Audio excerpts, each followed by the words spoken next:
Another MAGA pep rally, but with Democrats in attendance? President Donald Trump set to address a joint session of Congress as he kowtows to Russia and plans to gut Medicaid to fund tax cuts for the rich. But why aren't Democrats taking a stand and boycotting in protest? Welcome to the No Spin Zone. Graphs Grievances starts right now.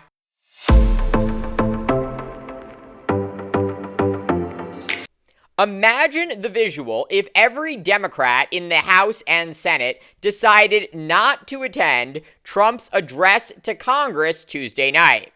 Picture it. Trump looking out from the podium in an over 1,000-seat chamber, only half full.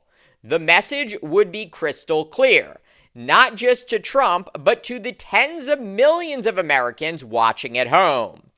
Democrats are rejecting everything Trump is doing. They're so concerned about the country's direction, they're willing to break with tradition and skip the speech altogether.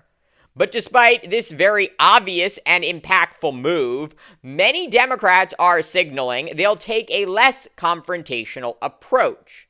This speech isn't technically the State of the Union. That comes after a president's first year in office, but it's essentially the same thing. Instead of a protest, Democrats plan to use Trump's address to highlight the harm his policies have caused, bringing along guests affected by Trump's mass firings and budget cuts.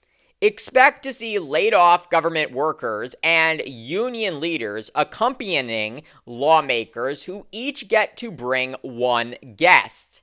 And while I understand the sentiment, this move does not even come close to matching the gravity of the moment. Trump has used every moment of his first 7 weeks in office to steamroll over the Constitution and consolidate power under himself. He's fired thousands of federal workers who protect us from domestic and international threats every day. He's reversed decades of U.S. foreign policy, shifting the country's stance to align with authoritarian dictators while undermining democracies around the world.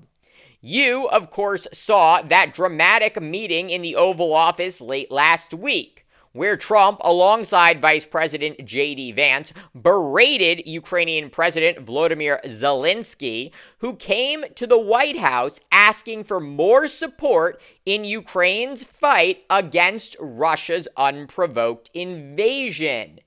Instead of siding with Ukraine, as former President Joe Biden and most of the Democratic world have done, Trump and Vance criticized Zelensky for not being more grateful for U.S. aid and tried to pressure him into making a peace deal with Russia on Trump's terms. Trump even threatening to abandon Ukraine if Zelensky refused to comply, and then canceling the rest of his visit when Zelensky refused to apologize to Trump for doing nothing wrong. This stunning display of anger and resentment towards a U.S. ally is playing directly into Russia's hands. But don't take my word for it, ask the Kremlin. A spokesperson for Russia's murderous dictator, Vladimir Putin, saying, quote, "The new administration is rapidly changing all foreign policy configurations. This largely aligns with our vision." Got that? According to Russia, Trump's administration is reshaping U.S. foreign policy in ways that align with Russia's long-term goals. And why is that a problem? Because under Putin, Russia is an authoritarian state that imprisons and kills political opposition, actively working to undermine democracies and meddling in elections, including helping Trump win in 2016.